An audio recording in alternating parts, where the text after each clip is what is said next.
I am Baiki Vinky, and this is the Working Athlete Podcast. Here, I talk to working athletes from all walks of life and experts from various sports to provide you with inspiration, training tips, time management, and lifestyle advice. If this is something that interests you, please make sure you subscribe to the channel so that you don't miss any future episodes. Today's guest, Kishore Kumar, is an ex mountain biker and a mountain biking coach. He has been mentoring many youngsters in mountain biking in Bangalore. He is one of the founding members of mountain biking team in Bangalore called Trailblazers Racing and now runs an academy called Delta, short for Development and Training Academy. In this episode, we talk about the recently concluded 19th MTB National Championships that happened in Morini Hills in Haryana, where he was there to support many riders representing Karnataka. We also talk about his own cycling journey and about the work he is doing with Delta to nurture talent in mountain biking. I hope you enjoy this. But first, this episode is brought to you by FindBetter.ai. FindBetter is a social networking app for cycling and running enthusiasts to discover and shop together. For a cycling enthusiast like me, it is a treasure trove to find all sorts of bikes and accessories, both used and new. I tend to get a lot of direct messages asking for where to find a bike on a budget, etc. Nowadays, I simply tend to direct them to the Find Better app. It is an app that is completely free to use and is available both on Google Play Store and the App Store. Download and you can follow me on the app as well. I am there on the app as Bikey Venky, BIKEY Now, enjoy the podcast. Hi Kishore, welcome to the Working Athlete Podcast. It's a pleasure having you on the show. Thank you. It's the same thing. It's been a while looking for this opportunity, and thank you for calling up for this. Awesome, it is my pleasure. But let us start by talking about uh, recently concluded MTB National Championships that happened, the 19th edition of the MTB National Championships that happened in Morini Hills in Haryana. Since you were there with a few kids in the capacity of a mentor and coach for those kids, and you witnessed all the events and the performance of the various guys. You used to till last year, I think you were participating in the Yes. national championship, but this year you skipped it Yeah. to kind of mentor the kids and go there as in a different capacity. Correct. Yeah, just adjust a different role, Yeah, just a different role. perspective. Yeah. So I thought let us start with that and then we'll go into your own journey of Sure, the, sure. as an athlete. Yes. So, what were the main events that were there for the championships? Okay. So just giving a brief about the categories or the subdivisions of MTB. We have XC is basically stands for cross country, and we have almost 6 to 7 different categories, subcategories out of that. So in nationals we have a XCT, XCO, XCR. So these are the categories. So what XCT is basically time trial, which is cross country time trial. Right. So it's based on the individual who competes with the timings. XCO is an Olympic distance, XCO is cross country Olympic, which is basically a mass start, what we call it in road. And XCR is cross country relay. Okay. So relay will have 4 riders, 2 will be men and 2 will be women, who will be competing for one particular position. So the last rider, whoever completes, so that timings will be considered across the teams. So we had 7 teams this year in nationals in the elite category, and yeah, whoever finishes in the least timings, will declare as a winner. For That team, for the relay. yeah, that state team will be declared as winners. Awesome. So these are the 3 categories that we have, and we also have DHI, that is downhill individual thing. But the thing is, like this year, we didn't had a podium for DH. Instead, we had a selections for Asian Continental Championship, which is called ACC. Oh, So we interesting. had a DH race, but we didn't had a podium for them. But it was been shortlisted for the upcoming ACC, which is gonna be happening pretty soon in India this year. Is the dates finalized for that? The dates are tentative, but it's gonna be out soon. All right. Yeah. Yeah. Okay. So let us talk about these these championships. Let us focus on MTB National Championships. We'll get to ACC soon enough. Done. But I mean, there are XCT, which is time trial, Yes. XCO, which is like road race, if you're a mass start Mass start, event. yes. And then what was the third one you said? XCR. XCR is the relay, team relay. Team relay. Right? Awesome. So how are the courses? Like I saw some videos of the courses, and it really Yeah. felt like some Olympic level kind of course. Yeah. How are the courses designed? and So all that? basically, as a rider perspective, I was like super happy when I went there for a recce sort of thing, despite not being racing. I just tried it out so that I can conclude the same thing and teach a few tricks and the lines to choose for my students or the athletes from Karnataka team. So when I've been there, I was like super happy, and I was like a kid who has been given a doll or a toy or something. So especially there were like a couple of sections, which was actually this. I'll just give you a brief about the course itself. So we had 3 courses this time, which is actually C1, C2, C3. So course 1, course 2, and course 3. So basically what they had done is, for C1 was mainly for professional riders who are who have graduated a bit and who are in the elite category and under 23 category. Okay. So this time, if you ask me what are the categories, we have a category started from under 14, under 16, under 18, under 23, and elite. These are the 5 categories. Wow. And under 23 was introduced just a couple of years back. And we just have XCT in that, and we don't have XCO in that, we don't have a XCT. Okay, no time trial. No time trial for under 23. There's only one event. For rest of the 4 categories, we have couple of events. That is like 2, and additional will be XCR also. So people who are got selected, like who have placed first and second in the state championship, they can be they can do all these 3 disciplines. Right. So coming back to the courses, so we had 3, as I said. So C1 was mainly for the elite riders and under 23 boys, and it was not for the elite women. It was only for the men. So elite men and under 23 boys. And C2 was for elite women and rest of the categories except under 14. Okay. And the C3 was only for under 14. Okay. So these were the 3 courses which was designed by the CFI, is the Cycling Federation. Oh, so I am assuming that C3 is much easier than C2. It was a short loop. And then C2, C1 Higher. is Correct. much harder than the C2 kind of thing. Okay. Much fun. Yeah. better. That's a good way to put it. Correct. More fun. More fun. Yeah. Like more interesting. Right. So I saw, I guess most of the videos that I saw were like the C1, which the C1. elite guys did. And it actually kind of gave me chills, like whoever has the footage, like they'll go viral now. Like this was like one of the best. Good. So, who won these races? How can you walk us through some of the interesting races in say XCT was Kamlesh Rana? Yes, Is it? actually, if you talk about the elite category, it was like both XCT and XC was won by the same riders almost. Like Kamlesh Rana won the gold, and he's a double gold champion for this one. Right. Shivan followed by the Shivan. Shivan finished second, silver in both the races, I think, right? Okay. And then we had another army rider.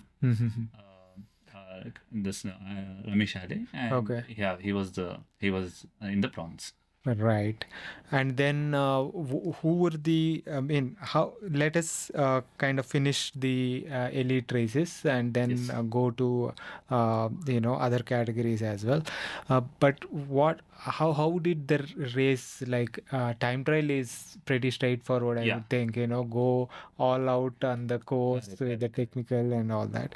So, but how did the XEVO petter out? Was it interesting to watch? Yes. How did it go? So this year, like basically one of the best course which we had ridden in terms of all the elements that we gonna be looking out in a mountain biking course was Gadag.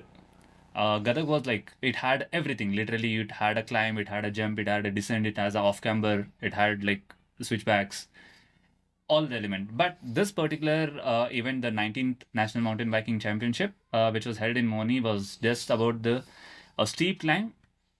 Believe me or not, it used to go around like 14% gradient, Oh, and it used to touch 21. The mat, wow. like the tip was like 21. It was like insane. Hmm. And then you'll exit for the descending. Right. So you can imagine, and it was not about just a off-road climbing. There was a white topping climb, which was going like as I said, 13 to 14% gradient. Right. And when you ask me, like in the time trial, you are just racing against the clock and you don't see anything. You just keep pushing yourself for particular sections. So you split and you try to get the negative splits out of the entire course. But in XEVO, it's completely different. You will be like chasing each other. Like you will be very attentive. Who is catching up to you? And what are the sections that you will be focusing. At the same time, you have to focus on the downhill sections also, where you'll not lose the focus and where you get the traction and everything, choose the line properly.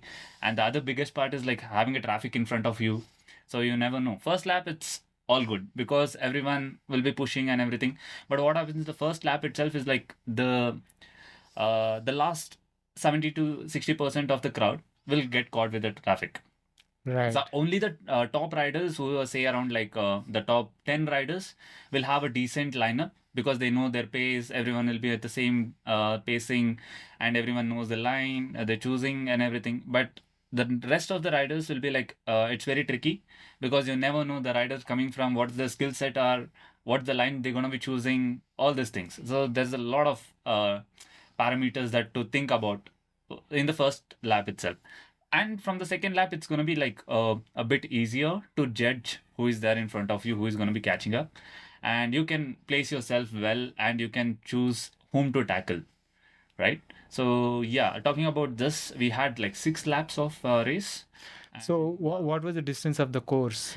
this was 3.9. So basically, C1 was 3.9, Mhm. C2 was 4.2 because it was like less technical, but more like 300 meters more than the C1. Right.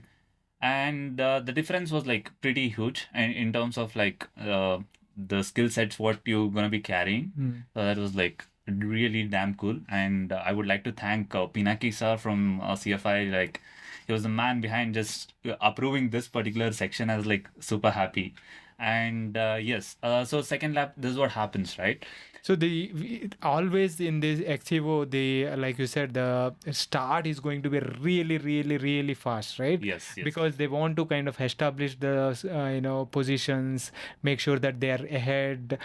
So the start is going to be like really, really crazy, and then they kind of set into a bit of chase and stuff. So Correct. yeah. So on this note, I would like to add on one more thing. So basically, what happens in road racing is like first 5 kilometers or 10 kilometers, you can pace up with your bunch or whatever it is, then you can go for the actual tackling, right? But in mountain biking, it's completely different. So what happens is like we have call box. So basically, the riders will be placed according to their ranking from the previous year performance. Right. So what they do is like they will choose particular riders from particular states, and then they will call up as per the ranking. So it goes in like one. There are like 5 riders in a row or 6 riders in a row, and it carries on like up to like 8 rows or 9 rows as per the number of riders. And for the first time this year, we had a full attendance of like 28 states participated in mountain biking championship. That was like this is the first time ever that happened in mountain biking. Nice. So 28 states had their riders who were coming into mountain biking. That's amazing. Yeah. Yeah. Mhm. So like gradually it's growing. We are super happy about that. And the community is growing. The like what the racing groups are growing, a lot of things. So when I said about this, right? So coming back to the topic, this one, when we say like first, well, after the first lap start line, we're gonna be touching our peaks. So basically, we'll start from a stationary thing, because despite having a proper warm up and everything, right? By the time we are in the call box and we get into the start line, once everyone lines up and the officials are ready, it takes at least like 10 to 15 minutes, Yeah. where the warm up is like gone for a toss. I mean, like it's worth it, but it's not like completely you will be able to warm up and then just go for a race, right? Right. So that's kind of a like a small drawback what we have. But as you said, there are like couple of aspects. One thing is like if the start is like in a dusty terrain or something, right? If you get caught with the traffic, then you're gone. Right. Like you can't breathe properly. You'll be like seeing. You'll be wondering who is going through Yeah, the yeah. dust. Even the visibility will get affected. Exactly. Yeah. And you never know. Basically, the rider who are in the 50th position, right? After 50, by the time they cross the start line, the rider who started in the first would have crossed around like 200 to 300 meters, the climb I'm talking about. So for them to cross the start line, this much time goes in. So there's a huge parameters of getting into the start line. So that all depends about like your previous year ranking. So if you want to get the start line first, and you have to get a medal this year, as simple as that. Right, right. Yeah, that makes So, sense. and there are a few opportunities where you can actually break through if you are like very skillful, and if you are like very fiercing. You can plan your tactics before the start, and you have to just go. Right. Once you are attentive, like once you get the start, you have to just pass through like n number of riders. That's up to the rider. Right. So yeah, So that requires skill as well as fitness, as in exactly. the Endurance, fitness. mad level of sprinting skills Exactly. and So you should be skills. very like good at like 5 seconds, 10 seconds sprints. Right. Like that's peak performance what you can show. Maybe at the start it is more like maybe 30 seconds also, right? Yeah. Yeah.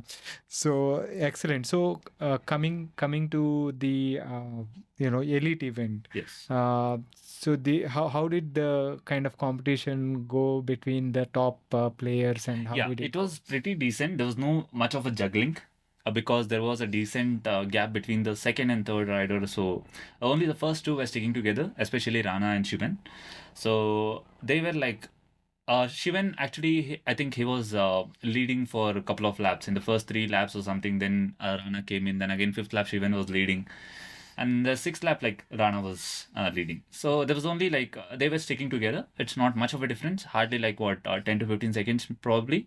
And they used to catch up in their respective sessions, like wherever, either in the flat or climb. So they used to switch.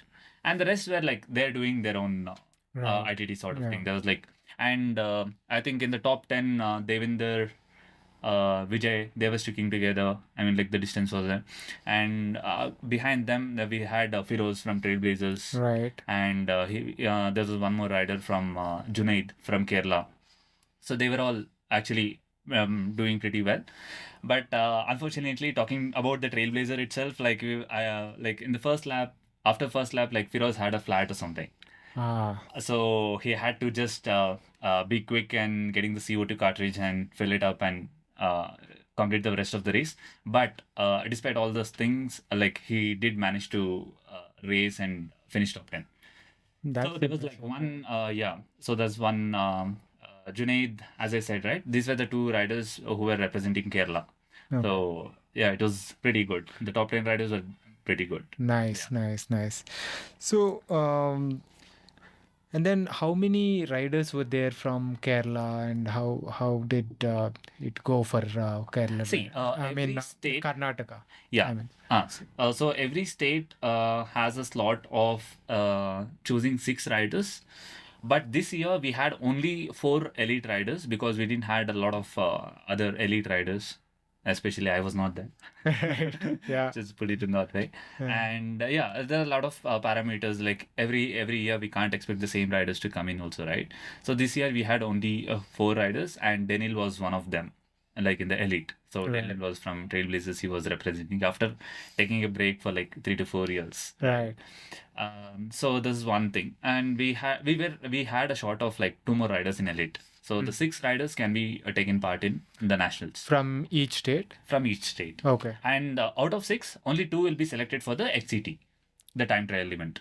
Okay. The rest of the 4, and I mean like the total 6 will be selected for XCO. Only the top 2 will be selected for XCT. Okay. Yeah. And for the team relay, we can choose the riders out of the 6. Mm-hmm. Whoever is strong, we can place it as per the association's call. So we can take a call as a manager, and we can do that. So this Right. So the for each does it like that 6 members, is it for each category like elite, under 23, under 16, actually, under 14 it's kind of quite thing? tricky. Yeah. So only for elite we have 6. For rest of them we have only 4.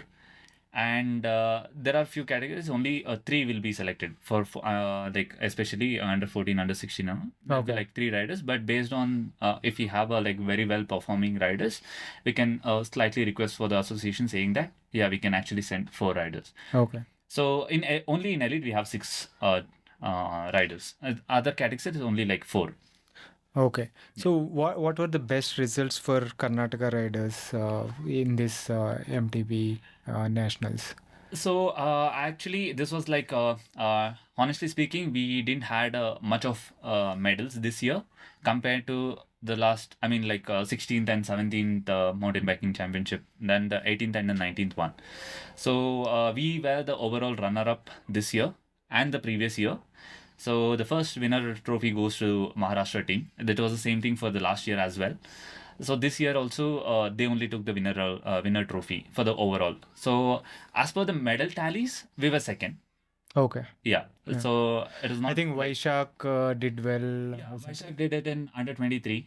Okay. So that's one thing. Yeah, and he got in a relay also. He got a bronze in XCT, and he got a team relay. So basically, we can choose one under 23 rider in elite category because he is like faster than the elite riders what we have in our state, right?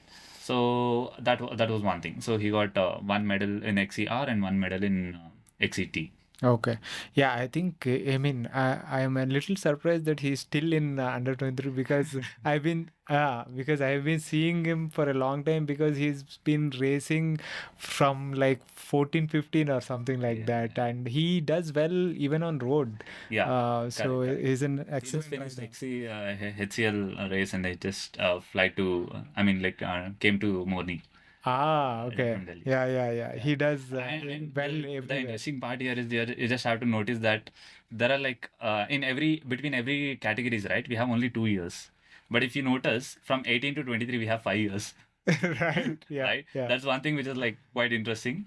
So you can be in the same category for 5 long years. So once you graduate from 18, so that is one thing, like you still keep seeing him in under 23. Right. But basically he'll be moving to the elite. That's true. Yeah. Yeah. Next year, I guess. Correct. So who are the promising riders now that we have currently in Karnataka and stuff? Karnataka, like Because I see a lot of riders, from Mysore, yes, under the guidance of Loki and Faryal, exactly. and a lot of riders, under the guidance of Trailblazers and Delta, right now that from Bangalore. So I see, it looks very promising, for an outside observer like me, and it's fascinating to see, to know. I'm really curious to know who are the upcoming talents. Yeah, so currently in elite, unfortunately, we don't have any rider who has been consistent over the years. So on that note, I have to just mention my coach. Like KKR was the one who was like stayed for a long time in that particular zone, right? So after him, there's no rider who took his spot, right? So that's one thing. Another thing is like currently, if you look at the promising riders in the boys, like we have Vaishak from Mysore, and we also have Charit. So Charit is currently in Sai. I mean, like in NS Patiala. Okay. Right. So he's there in the Indian camp. So, but still he'll be representing Karnataka, right? So these are the 2 riders what we have got in the boys category. And when we come to women category, we have it's only like Jyotsna from Trailblazers and Star, right? So these are the only nursery sisters who are there for quite some time, and they're still doing better, right? Right. So apart from these four, yeah, there are like other budding riders who are like you can name Samarpan, and basically from the Mysuru team we have Samarpan, we have Dhananjay coming up, and other riders. So elite category, not much. Right. So it's been juggling, and we Yeah. have like Sachin race this year was first time he did pretty well in the race as well. So yeah. Yeah, so I mean, I would be remiss to if I did not mention KKR and his contribution, not just as a rider behind this, rider in front to kind of who has done tremendously well over the years, Yes. like for a long time, but he has been behind the scenes developing the talent with Trailblazers, mentoring a lot of riders like you, making sure that the crop is keep coming. Getting a proper yield. Right, right. So yeah, I think maybe he needs to do more now as a coach to bring up. I've been literally begging him for doing this particular thing, and I would be the happiest person if he take this job, right? Right. And I would like literally be his student for a few more years, saying that I'll just race under his guidance. So Right. that's one Now thing. he's become a busy dad as well, so that's a difficult thing to kind of manage. We're just giving us a bit of a proposal, saying that just consider us as your kids and like nourish us. That's the thing. Yeah, He has to do it. I mean, like if he can appeal through your podcast, I'll definitely do it for KKR. Like Yeah. KKR, listen up. This is what your role gonna be. Yes, yes. Okay. So now what I know that you guys at Trailblazers and now Delta team have been conducting bike clinics, MTB clinics, and rides and races, regular practice sessions and stuff, skill building sessions and all that. So what does it take to kind of improve the crop of riders in the MTB scene and make sure that more and more talent is coming through regularly? Yeah. So one thing I would like to mention here is it's not just about like we just saying that there's no riders, there's no community. We are just lacking riders or anything. So it's all about like how do we expand that, right? Right. So that's where we came into picture. So if I just want to talk about the Trailblazers, so basically in 2018, I was being a part of BBCH Academy, and I got into GMC, right? That's where I like personally met Yuvraj, and then we decided to form a team. So Right. we were just lacking of one banner where we can now all gather together and train ourselves, race ourselves, and everything. And then we had Denil joining in from Veloscope team, right? Right. So we were the three, I mean, like first gen who decided like we'll do something for our sport and we'll not ask for someone else, right? It's better we start something than waiting for someone else to do it. And especially we were one of the first bunch of riders who decided to form a team and focus on competitive level. So that's where we switched to the racing segment. So that's where it becomes like Trailblazers Racing, right? Right. So back then we didn't had any of the other teams except this. I think the Cyclopedia was there. They've been visiting Yeah. BBCH and everything, but it was not like there was nothing. And I mean there was no primary team which was focusing mainly on MTB. So there was like That cycling is teams, correct. Yeah. not an MTB team. Right. We were the first. I think, as per my knowledge, we were the first ever mountain MTB. biking primary team. Yeah, which to my started. knowledge as well. Yeah. Yeah, right. So that's when it started. And then we started doing every weekend rides. So no matter what, we have schools, we have colleges, we have work, like whatever it is, we used to come. And I still remember back in those days, we didn't had any WhatsApp groups to tell that at this time you have to be here. We just have to show up, right? And we didn't had any strings attached, and we just used to enjoy mountain biking, and we have taken as much as possible from Avlali, right?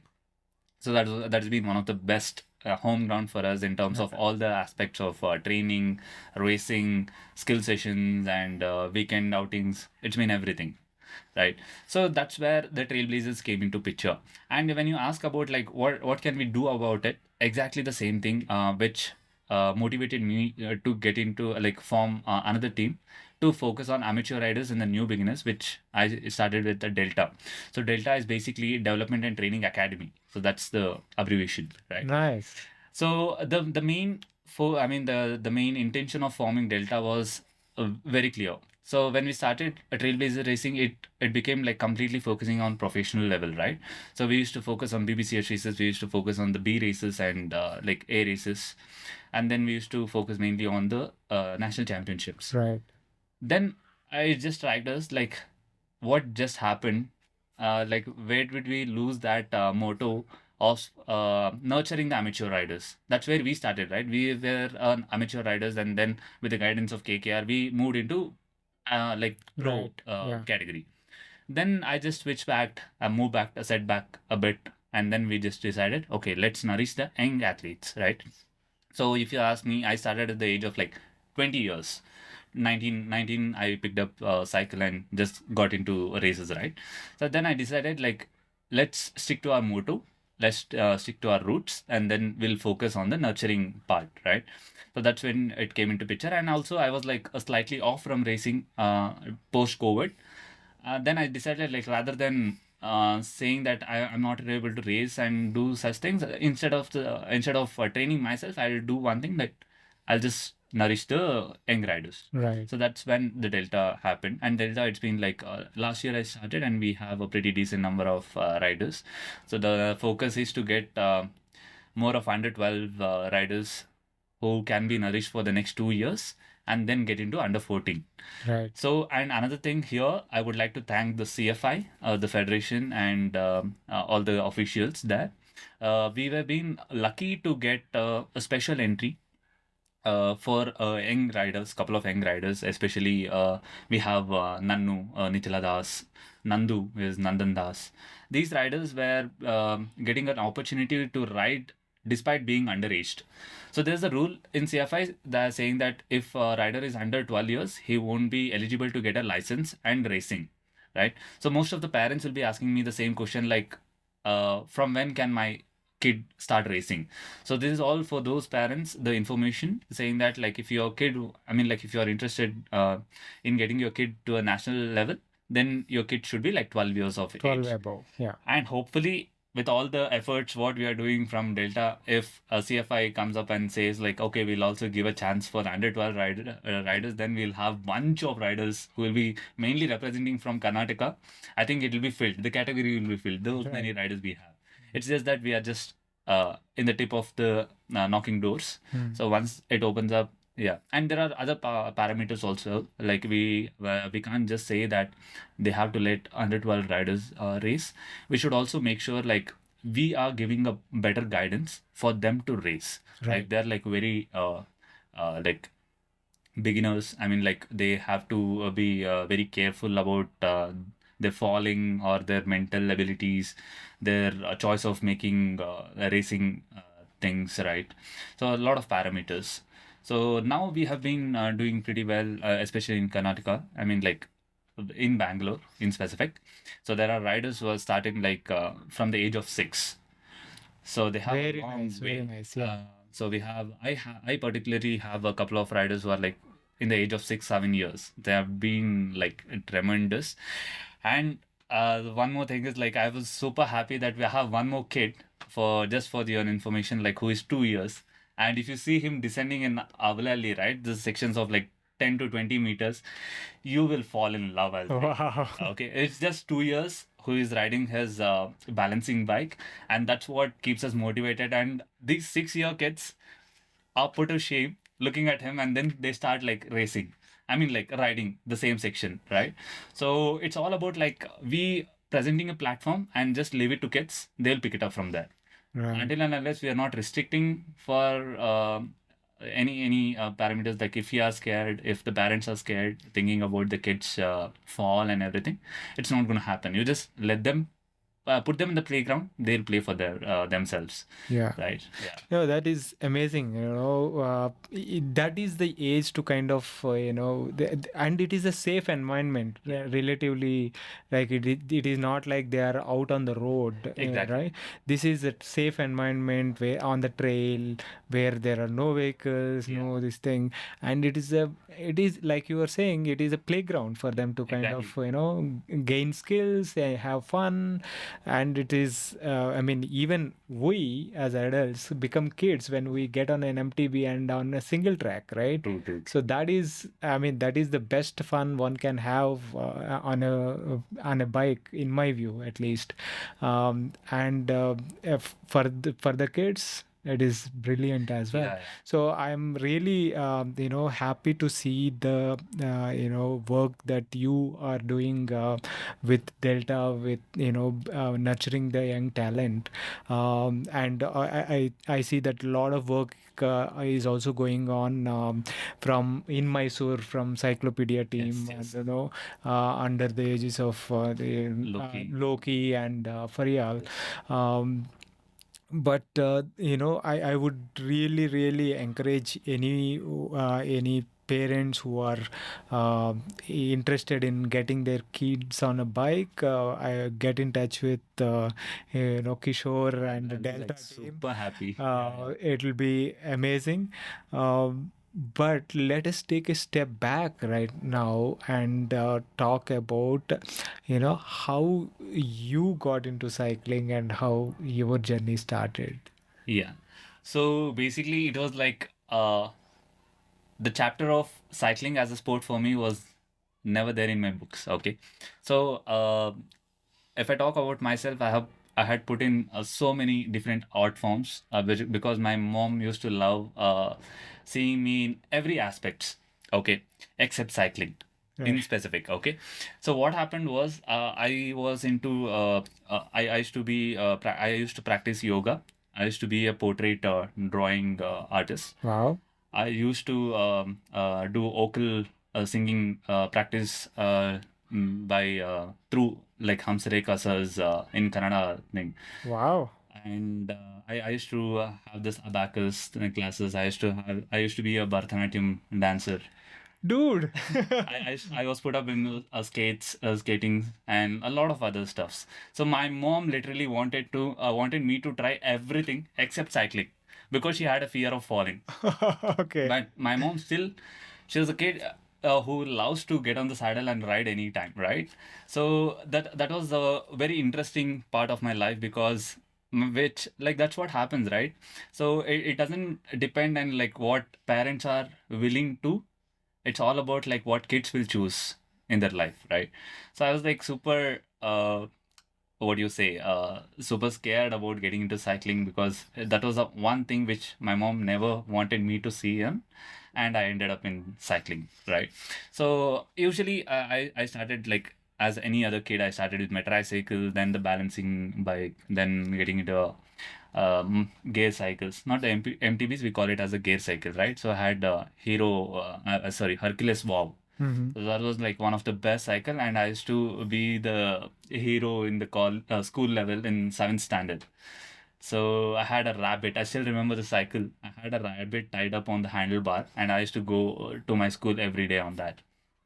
But unfortunately, that got stolen within a year, within 1 year.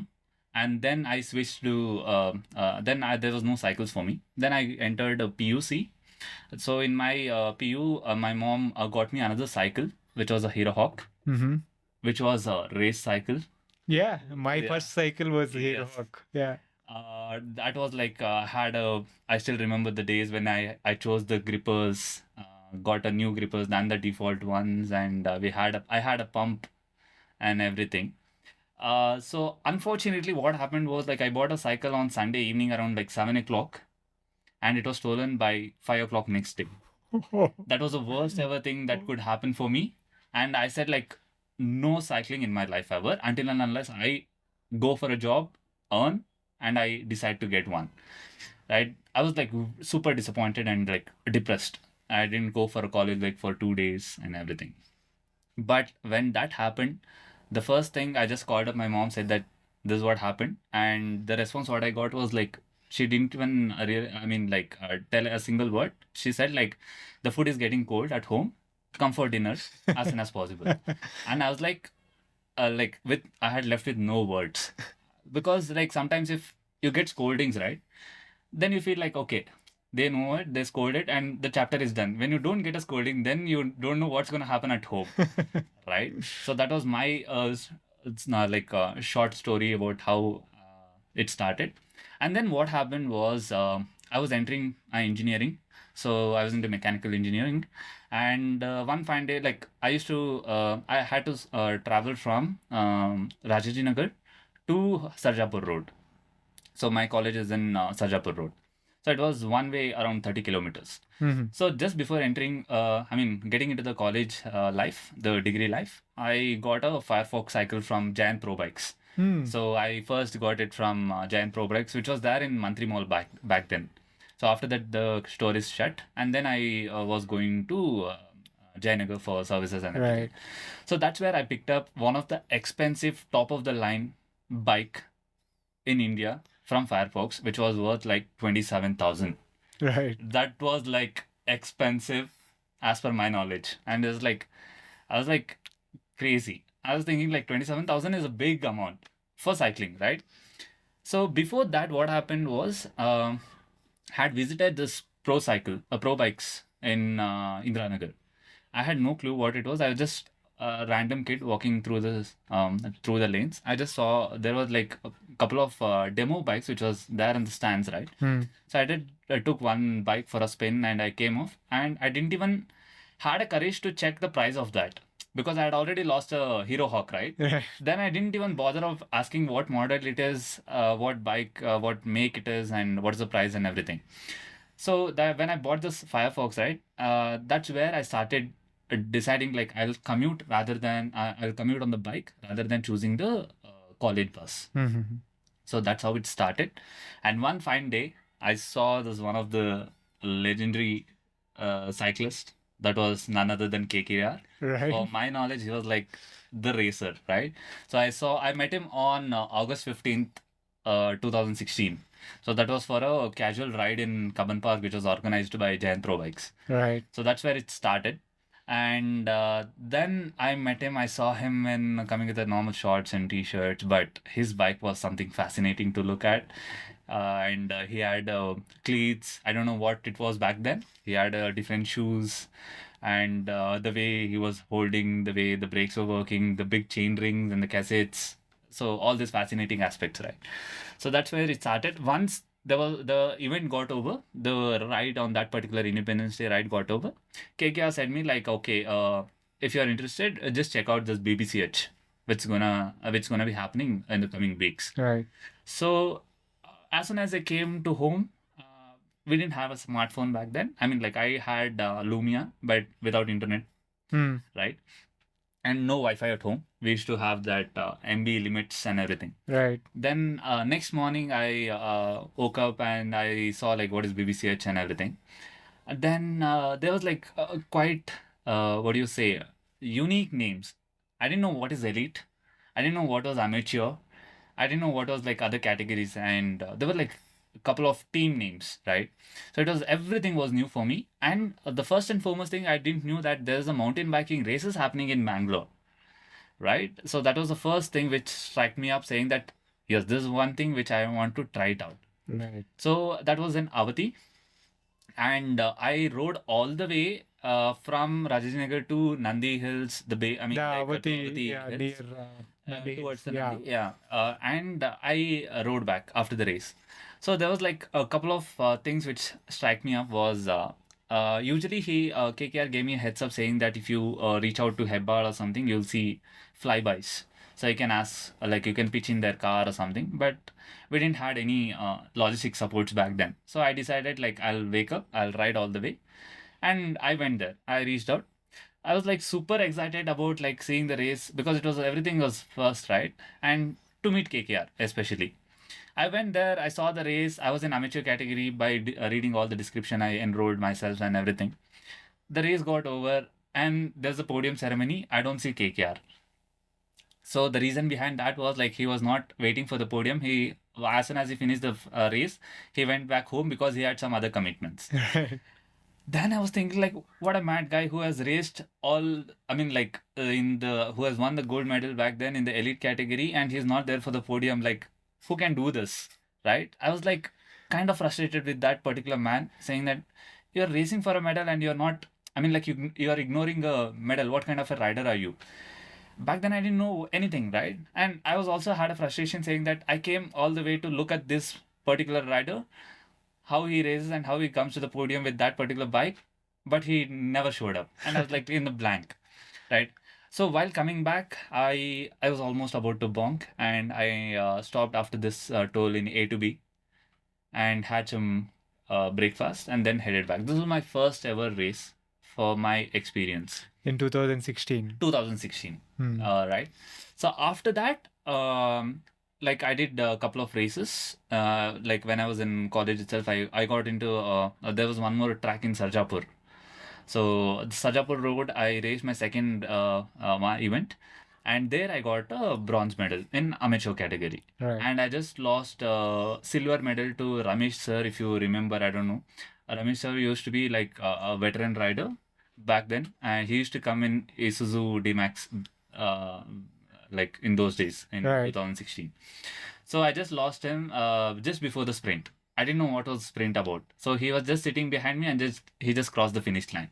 So that was my experience. After that, I didn't race for 1 year. Ramesh track and bike.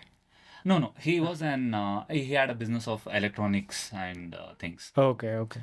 Right, he was riding a Scott bike. So this was my experience. Then immediately what happened was like I enrolled myself to MTB Mysuru.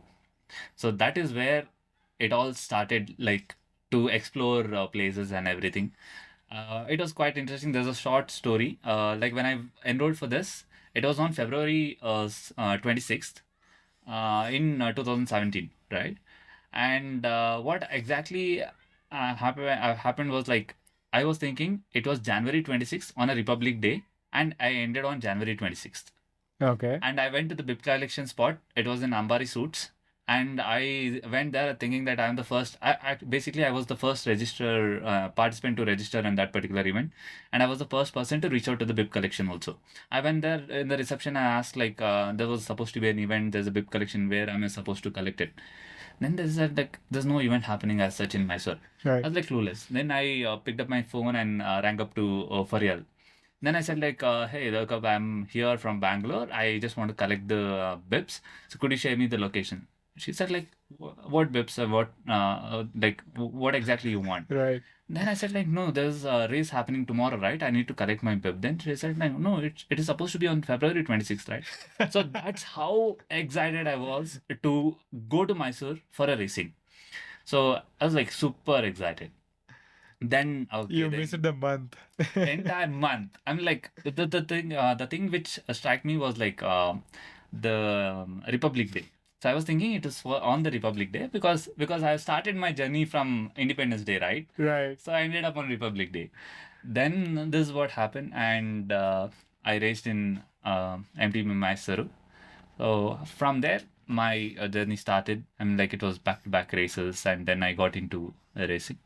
So still, before that, I still had not informed my mom that I'm going for a racing or anything, and she had no clue about what I'm doing with the cycle. I used to wake up around like 3:30 in the morning, and I used to sneak out like a thief from my own house because she would never let me out on a cycle, right?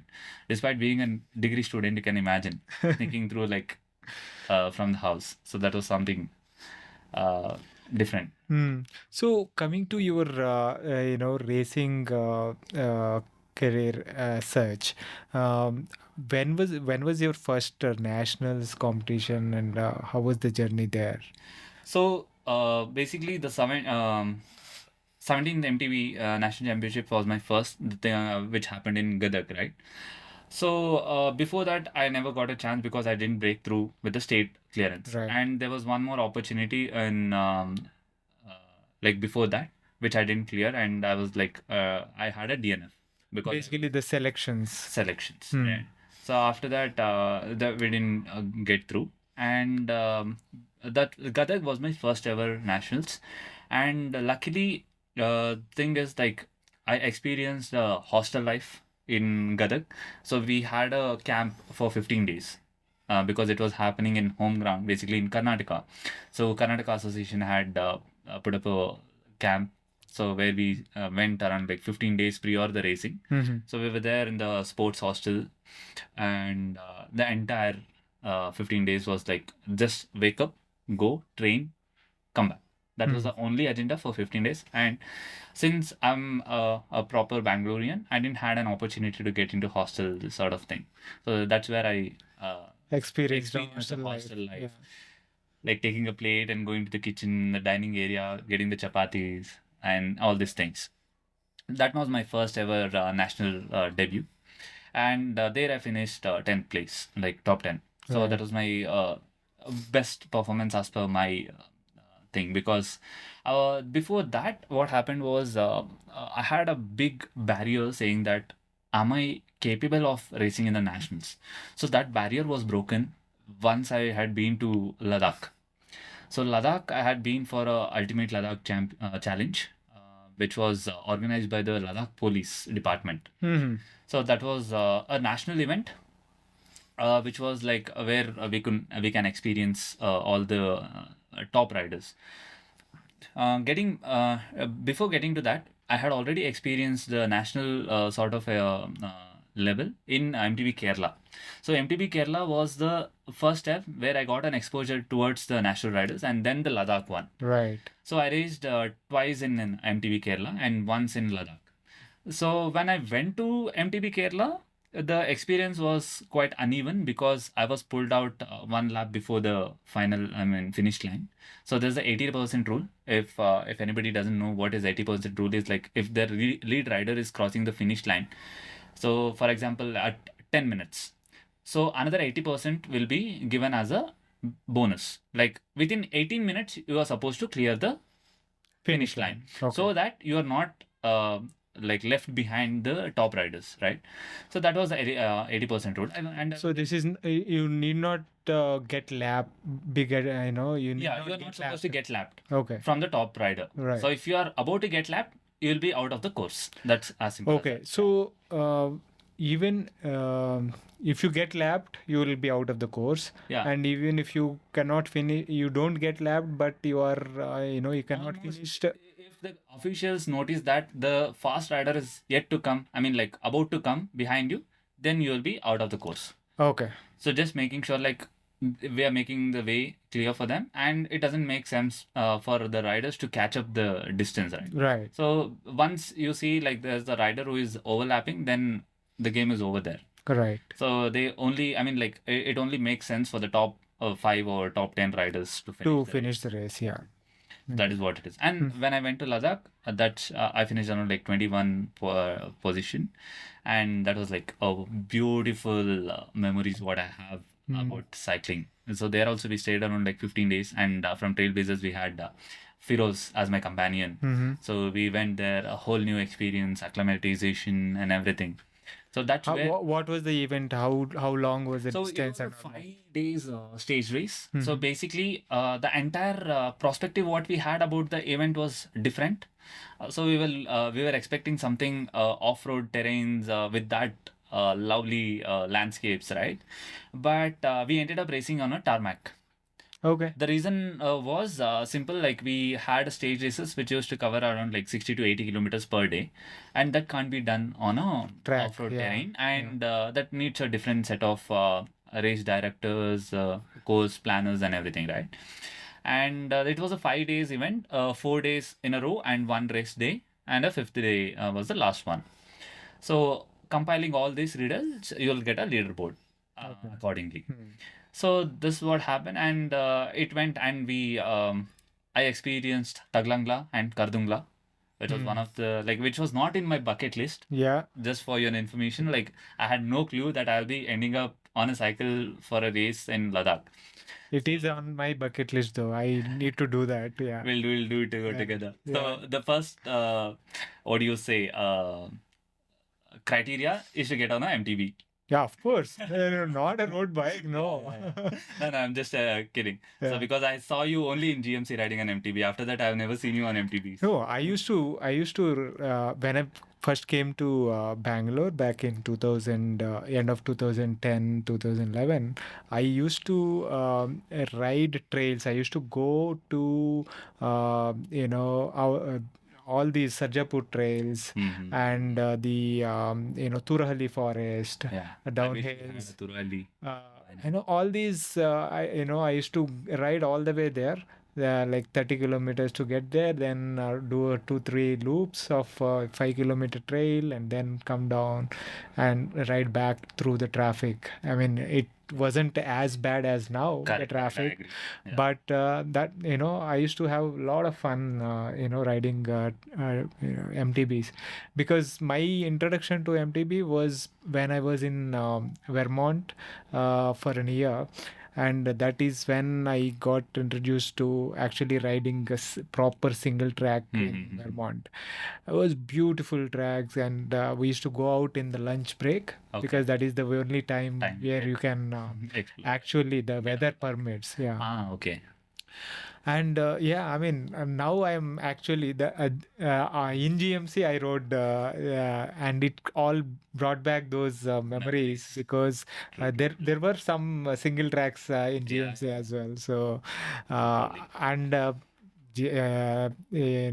Ladakh is on my bucket list. I'll Sure. definitely get on the bike. Will do, will do. And coming back to you, Yeah. so when so, 2017 was your first nationals. No, no, no.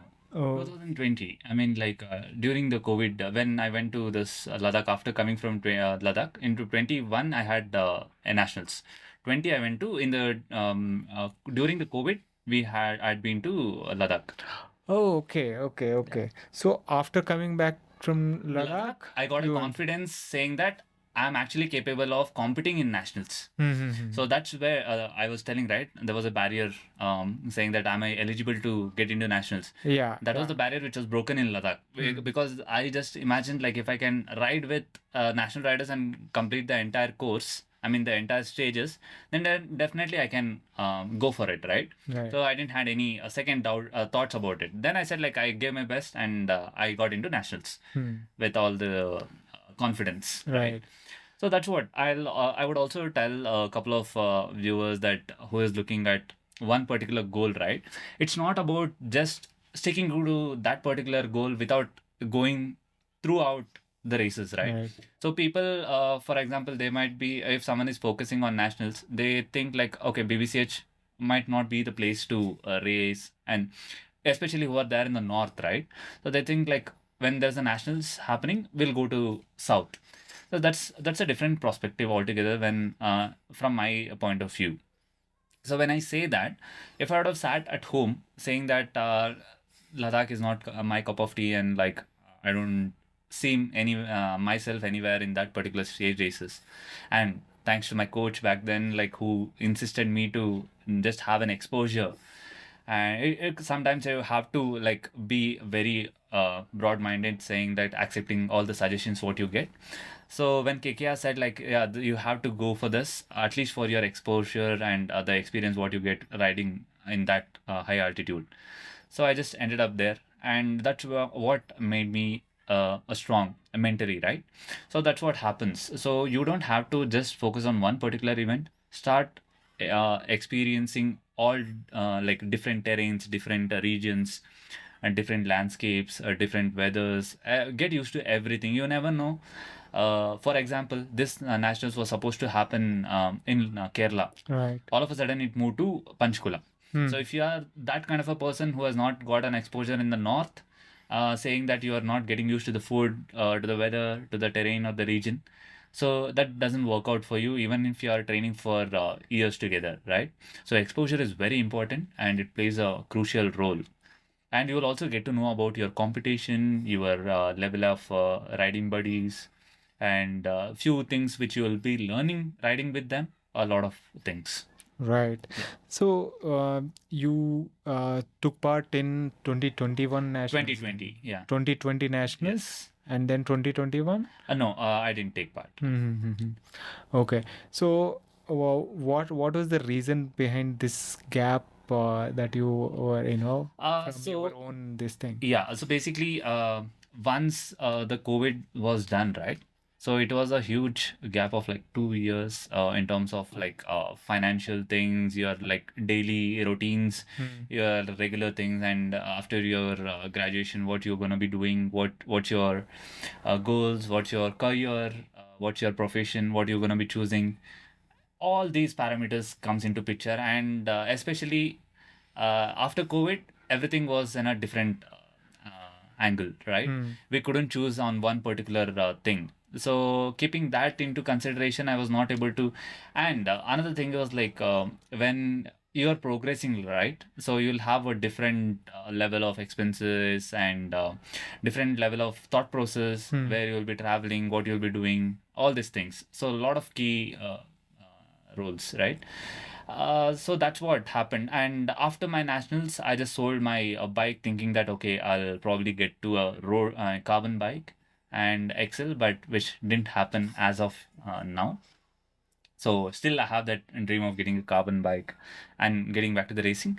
So I just started my training, but getting a carbon bike is one thing which is there in the wish list now. Right. So that's what happens, right? So then I once I got off that season, so I sold my trainers, I sold my cyclocomps, I sold my like Wahoo, all the sensors and everything. Then I sold my bike also.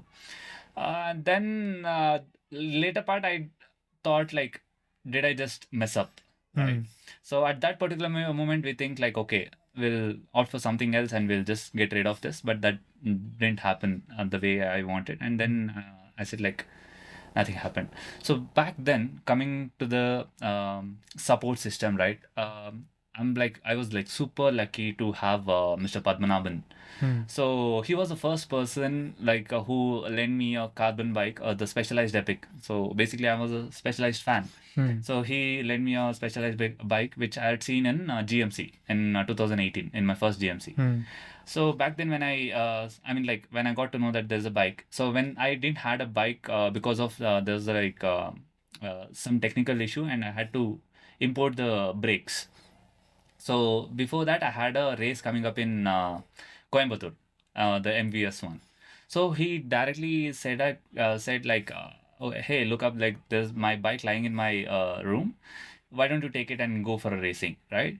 So that's when he actually uh, came up with the extending helping hands, Mm. and thereafter, I think the bike is still with me now. Okay. Right.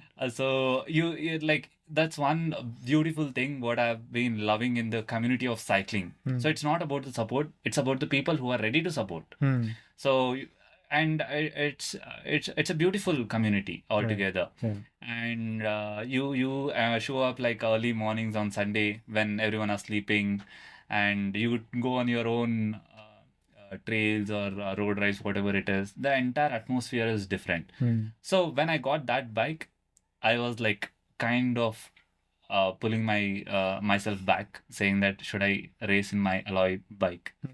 So that's where the carbon fascination started. Right. And it also makes a lot of difference when you're riding that particular bike. I mean, Mm. like it's more stiffer, it's more stronger, it's more lighter. Yeah. A lot of parameters. Definitely makes equipment definitely does make a difference, especially at the high level. Now coming back to your own this thing, you raced in the nationals and around that the same time was it the formation of Trailblazers and No, this thing? before nationals. So everything started before nationals, and coming back to the nationals part, we had no clue about like what nationals is going to be when we started Trailblazers, right?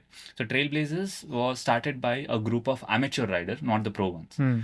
We became the pro riders after forming Trailblazers over a Right. period of time, or like a practice every weekend rides. That's where we showed up to nationals. Mhm. So officially, it was Daniel and Johnson who actually went to nationals from Trailblazers. Mm-hmm. So those two were the first riders, Right. right? And then, like one by one, now we have, I think, all the Trailblazers are national athletes. Right. Yeah. Excellent. Excellent. Yeah, that it kind of yeah, when you have a coming together as a kind of belonging to a entity.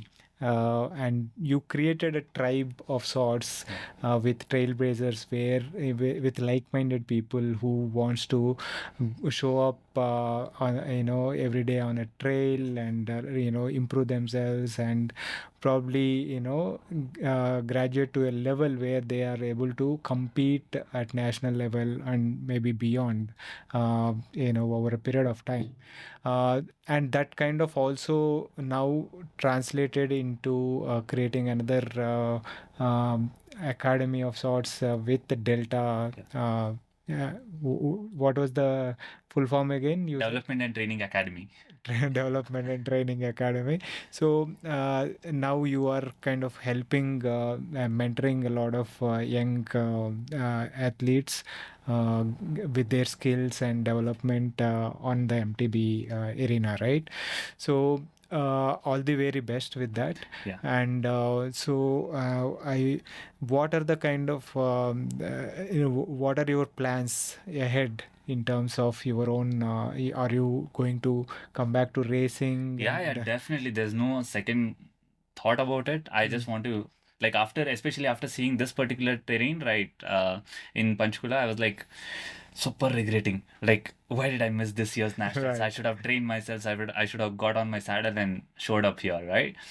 So, coming back to the Delta, as I said, it's not just the passion what riders are carrying, and it's not a team of kids who are nourishing, right? It can be any amateur rider who is willing to get into cycling. Hmm. And there's one more aspect of forming a Delta. It's not a competitive group of cycling. Hmm. So I don't I don't accept only the riders who are getting into competitive level. Right. So anybody can show up who are interested in cycling. So it can be a working profession. It can be a weekend rider. It can be a kid who is like in the primary, and it can be a parent as well. Right. So anybody can show up. The Delta is all about like having fun and mountain biking, right? And just to make sure, like, all the riders who owns a mountain biking, they use the bike to that particular purpose which is intended to. That's the main goal and the vision of mission of Delta. And the vision could be like, from here on we can see the next generation of kids or athletes who gonna be picking up the sport into a competitive level. That's the whole point of having Delta here. Awesome. Awesome. And another point I have to add up to this. So when you ask me like what exactly fascinates you about Delta, right? It's not just about the parents when it comes to kids. Not just about the kids when it comes to the training thing. It's about the parents as well. So basically, when we started Trailblazer, right, we had Mr. Prashant and family. Like we had Dhanush. Yeah. So now this year he won a silver medal, right, in the nationals. Under 16 or? Yes, under Yeah. 16, right? Yeah. Sorry, he was in under 14. Under 14. Savion was in under 16. Right. So when they come up, right, you have to look at the entire ecosystem, right? So it's not about just the kids and the bikes. It's about the parents' dedication, what takes them to that level. It takes So- a lot of effort, time, and time and effort from on the parents' part to kind of Exactly. bring them to the trail. Yes. Make sure they are getting everything, taking them back, and all that. Yeah. Right? Yeah. So basically, the first rule to contact Delta is like, I'll ask like if the parents can dedicate their weekends, especially Sundays, for their kids. It's not about half day; it's a full day. You just dedicate your entire Sunday and then just grow. Watch your kids growing in the sportive field, right? So that's the main criteria what I've put up. And later, now coming back to the same parenting things, right? Then we had Nikhil, who is the father of Nannu and Nandu, right? And they are doing tremendously well. And Nandu this year also he rode in under 14 at the age of like 10 years Right. because he got like some additional encouragement from the CFI, and they let him race. And to add on to that, we had one more rider from Delta, Sidhu, at like 9-10 years of age. He also started racing. So first it was Nannu who sneaked in, and now the Nandu and the Sidhu, right? So it's very interesting, and the level of commitment what their parents have and the dedication, and you can see like especially Nikhil is like he's been focusing on motocross, motorbiking, this MTB. The amount of dedication what they have to towards their kids' growth. That is one thing which is a key factor, which parents will miss out. They tell like, okay, Nanu is performing better, Dhanush is performing better, Sidhu is performing better. So, but they don't see what is the sacrifice or the dedication what it takes the kids to perform better, right? So you have to travel across, and now at this particular time, so from in Delta we have across approximately around like 13 to 15 riders. There are parents who are coming from Bannerghatta Road, Whitefield, Hoskote Road, Electronic City, right? So a few from Tumkur side and Mysore Road from Nagarbavi. So there's a lot of parents who are encouraging their kids. That's what is making the community very strong. And these are the riders who show up every weekend. That's the one biggest thing, right? So it's about parents also. It's Yeah. not just about the kids. And also then comes my part as a coach, where I can nurture them in the course for like whatever it's like 2 hours or 4 hours in the Right. meantime. So that is the least that I can do from my end Right. to grow the community. Yeah. Excellent. I mean, this is really, really important to kind of, get the nurture the future talent, Yes. and unless you have, entities like this to kind of guide and nurture, you won't, you can't sit back and complain that talent is not Exactly. coming and all Exactly, that, exactly. right? That's what I said, right? Yeah. The initially during the podcast, I said Yeah. like we were one of those first generation who were not looking for someone else to start. Rather, we decided to start our own. Absolutely. So Yeah. it never matters. That's what it's a driving force for us. So if we start and we will form the tribe. Right. Yeah. Exactly. And you're doing a great job. Thank And you. I wish you all the very best with Delta and also your own, comeback to racing. Yeah, yeah, yeah. Wishing you all the very best. And, Thank you. we'll maybe talk again on after ACC or something. Yeah, definitely. Maybe like yeah, if I mean like it's not there is no if for that sake. So probably we'll catch up after my nationals Yeah. with my riding experience. Yeah. Probably that could be my second appearance here. Definitely. Definitely. Okay. Yeah, Yeah. all the very best. Thank you so much. Yeah. Thank you for taking the time. Yeah. That was my conversation with Kishore. I hope you enjoyed that. If you are enjoying these podcasts and are finding them useful, please consider supporting the podcast by subscribing to it on YouTube as well as on your favorite podcasting app. Thanks again for your continuous support. See you next week with another guest.